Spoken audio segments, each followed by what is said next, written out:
That night after dinner, there was a lot more excitement than usual. At last, it was time for Capture the Flag. When the plates were cleared away, the conch horn sounded, and we all stood at our tables. Campers yelled and cheered as Annabeth and two of her siblings ran into the pavilion, carrying a silk banner. It was about 10 feet long, glistening gray, with a painting of a barn owl above an olive tree. From the opposite side of the pavilion, Clarice and her buddies ran in with another banner of identical size, but gaudy red, painted with a bloody spear and a boar's head. I turned to Luke and yelled over the noise, "Those are the flags?" "Yeah." "Ares and Athena always lead the teams?" "Not always," he said, "but often." "So if another cabin captures one, what do? Repaint the flag?" He grinned. "You'll see. First we have to get one." "Whose side are we on?" He gave me a sly look, as if he knew something I didn't. The scar on his face made him look almost evil in the torchlight.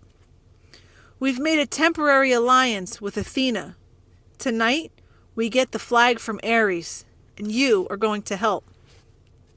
The teams were announced. Athena had made an alliance with Apollo and Hermes, the two biggest cabins. Apparently, privileges had been traded, shower times, chore schedules, the best slots for activities in order to win support. Ares had allied themselves with everybody else: Dionysus, Demeter, Aphrodite, and Hephaestus. From what I'd seen, Dionysus's kids were actually good athletes, but there were only 2 of them. Demeter's kids had the edge with nature skills and outdoor stuff, but they weren't too aggressive. Aphrodite's sons and daughters I wasn't too worried about. They mostly sat out every activity and checked their reflection in the lake and did their hair and gossiped. Hephaestus's kids weren't pretty, and there were only 4 of them, but they were big and burly from working in the metal shop all day. They might be a problem. That, of course, left Ares' cabin, a dozen of the biggest, ugliest, meanest kids on Long Island or anywhere else on the planet. Chiron hammered his hoof on the marble. "Heroes," he announced. "You know the rules. The creek is the boundary line. The entire forest is fair game. All magic items are allowed. The banner must be prominently displayed and have no more than 2 guards. Prisoners may be disarmed, but may not be bound or gagged. No killing or maiming is allowed. I will serve as referee and battlefield medic. Arm yourselves." He spread his hands, and the tables were suddenly covered with equipment: helmets, bronze swords, spears, oxhide shields coated in metal. "Whoa," I said. "We're really supposed to use these?" Luke looked at me as if I were crazy. "Unless you want to get skewered by your friends in cabin 5. Here, Chiron thought these would fit. You'll be on border patrol." My shield was the size of an NBA backboard, with a big caduceus in the middle. It weighed about 1,000,000 pounds. I could have snowboarded on it fine, but I hope nobody seriously expected me to run fast. My helmet, like all the helmets on Athena's side, had a blue horsehair plume on the top. Ares and their allies had red plumes. Annabeth yelled, "Blue team, forward!" We cheered and shook our swords and followed her down the path to the south woods. The red team yelled taunts at us as they headed off toward the north. I managed to catch up with Annabeth without tripping over my equipment. "Hey." She kept marching. "So what's the plan?" I asked. "You got any magic items you can loan me?" Her hand drifted toward her pocket as if she were afraid I'd stolen something. "Just watch Clarice's spear," she said. "You don't want that thing touching you. Otherwise, don't worry. We'll take the banner from Ares. Luke has given you your job?" "Border patrol, whatever that means." "It's easy. Stand by the creek. Keep the Reds away. Leave the rest to me. Athena always has a plan." She pushed ahead, leaving me in the dust. "Okay," I mumbled. "Glad you wanted me on your team." It was a warm, sticky night. The woods were dark, with fireflies popping in and out of view. Annabeth stationed me next to a little creek that gurgled over some rocks. Then she and the rest of the team scattered into the trees. Standing there alone with my big blue feathered helmet and my huge shield, I felt like an idiot. The bronze sword, like all the swords I've tried so far, seemed balanced wrong. The leather grip pulled on my hand like a bowling ball. There was no way anybody would actually attack me, would they? I mean, Olympus had to have liability issues, right? Far away the conch horn blew. I heard whoops and yells in the woods, the clanking of metal, kids fighting. A blue-plumed ally from Apollo raced past me like a deer, leaped through the creek, and disappeared into enemy territory. Great, I thought. I'll miss all the fun as usual. Then I heard a sound that sent chills up my spine, a low canine growl somewhere close by. I raised my shield instinctively. I had the feeling something was stalking me. Then the growling stopped. I felt the presence retreating. On the other side of the creek, the underbrush exploded. 5 Ares warriors came yelling and screaming out of the dark. "Cream the punk!" Clarice screamed. Her ugly pig eyes glared through the slits of her helmet. She brandished a 5-foot-long spear, its barbed metal tip flickering with red light. Her siblings had only the standard-issued bronze swords. Not that that made me feel any better. They charged across the stream. There was no help in sight. I could run, or I could defend myself against half of the Ares cabin. I managed to sidestep the first kid's swing, but these guys were not as stupid as the Minotaur. They surrounded me, and Clarice thrust at me with her spear. My shield deflected the point, but I felt a painful tingling all over my body. My hair stood on edge. My shield arm went numb, and the air burned. Electricity. Her stupid spear was electric. I fell back.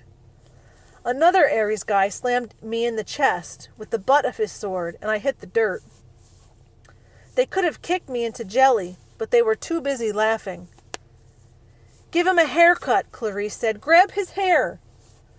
I managed to get to my feet. I raised my sword, but Clarice slammed it aside with her spear as sparks flew. Now both my arms felt numb. "Oh, wow," Clarice said.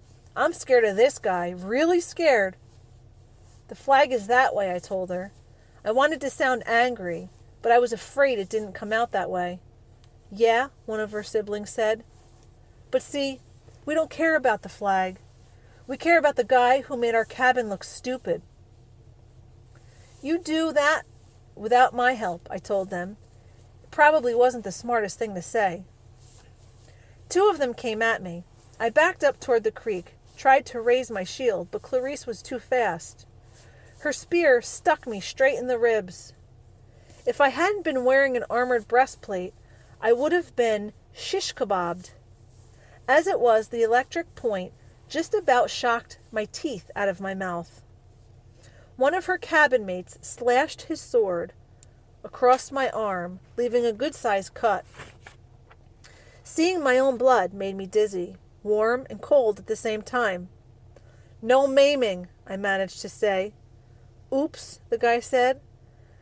"Guess I lost my dessert privilege." He pushed me into the creek, and I landed with a splash. They all laughed. I figured as soon as they were through being amused, I would die. But then something happened. The water seemed to wake up my senses, as if I had just had a bag of my mom's double espresso jelly beans. Clarice and her cabin mates came into the creek to get me, but I stood to meet them. I knew what to do. I swung the flat of my sword against the first guy's head and knocked his helmet clean off. I hit him so hard I could see his eyes vibrate. Ugly number 2 and ugly number 3 came at me. I slammed one in the face with my shield and used my sword to shear off the other guy's horsehair plume. Both of them backed up quick. Ugly number 4 didn't look really anxious to attack, but Clarice kept coming, the point of her spear crackling with energy. As soon as she thrust, I caught the shaft between the edge of my shield and my sword, and I snapped it like a twig. "Ah!" she screamed. "You idiot! You corpse breath worm!" She probably would have said worse, but I smacked her between the eyes with my sword butt and sent her stumbling backward out of the creek. Then I heard yelling, elated screams, and I saw Luke racing toward the boundary line with the red team's banner lifted high. He was flanked by a couple of Hermes guys covering his retreat and a few Apollos behind them fighting off the Hephaestus' kids. The Ares folks got up, and Clarice muttered a dazed curse. "A trick!" she shouted. "It was a trick!" They staggered after Luke, but it was too late. Everybody converged on the creek as Luke ran across into friendly territory. Our side exploded into cheers. The red banner shimmered and turned to silver. The boar and spear were replaced. The huge caduceus, the symbol of Cabin 11. Everybody on the blue team picked up Luke and started carrying him around on their shoulders. Chiron cantered out of the woods and blew the conch horn. The game was over. We'd won. I was about to join the celebration when Annabeth's voice right next to me in the creek said, "Not bad, hero." I looked, but she wasn't there. "Where the heck did you learn to fight like that?" she asked. The air shimmered, and she materialized holding a Yankees baseball cap as if she had just taken it off her head. I felt myself getting angry. I wasn't even fazed by the fact that she had just been invisible. "You set me up," I said. "You put me here because you knew Clarice would come after me while you sent Luke around the flank. You had it all figured out." Annabeth shrugged. "I told you, Athena always has a plan. A plan to get me pulverized." I came as fast as I could. I was about to jump in, but she shrugged. "You didn't need help." Then she noticed my wounded arm. "How'd you do that?" "Sword cut," I said. "What do you think?" No, it was a sword cut. Look at it. The blood was gone. Where the huge cut had been, there was a long white scratch, and even that was fading. As I watched, it turned into a small scar and disappeared. I don't get it," I said. Annabeth was thinking hard. I could almost see the gears turning. She looked down at my feet, then at Clarice's broken spear and said, "Step out of the water, Percy." "What? Just do it." I came out of the creek and immediately felt bone tired. My arm started to go numb again. My adrenaline rush left me. I almost fell over, but Annabeth steadied me. "Oh, sticks," she cursed. "This is not good." I assumed it would be Zeus. But before I could ask what she meant, I heard that canine growl again, but much closer than before. A howl ripped through the forest. The campers' cheering died instantly. Chiron shouted something in ancient Greek, which I would realize only later that I'd understood perfectly. "Stand ready, my bow!" Annabeth drew her sword. There on the rocks just above us was a black hound the size of a rhino with lava-red eyes and fangs like daggers. It was looking straight at me. Nobody moved except Annabeth, who yelled, "Percy, run!" She tried to step in front of me, but the hound was too fast. It leaped over her, an enormous shadow with teeth, and just as it hit me, as I stumbled backward and felt its razor-sharp claws ripping through my armor, there was a cascade of thwacking sounds, like 40 pieces of paper being ripped, one after the other. From the hound's neck sprouted a cluster of arrows. The monster fell dead at my feet. By some miracle, I was still alive. I didn't want to look underneath the ruins of my shredded armor. My chest felt warm and wet, and I knew I was badly cut. Another second and the monster would have turned me into 100 pounds of delicatessen meat. Chiron trotted up next to us, a bow in his hand, his face grim. "De immortales," Annabeth said. "That's a hellhound from the fields of punishment. They're not supposed to." "Someone summoned it," Chiron said. "Someone inside the camp." Luke came over, the banner in his hand forgotten, his moment of glory gone. Clarice yelled, "It's all Percy's fault. Percy summoned it." "Be quiet, child," Chiron told her. We watched the body of the hellhound melt into shadow, soaking into the ground until it disappeared. "You're wounded," Annabeth told me. "Quick, Percy, get into the water." "I'm okay." "No, you're not," she said. "Chiron, watch this." I was too tired to argue.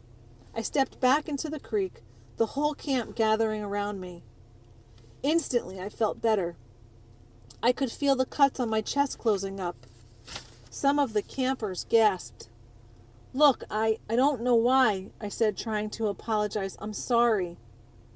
But they weren't watching my wounds heal. They were staring at something above my head. "Percy," Annabeth said, pointing. By the time I looked up, the sign was already fading, but I could still make out the hologram of green light spinning and gleaming.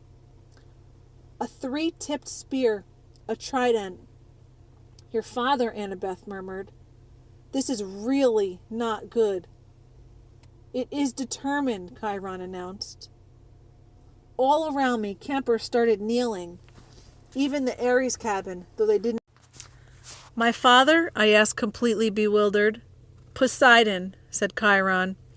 "Earthshaker, Stormbringer, father of horses. Hail Perseus Jackson, son of the sea god."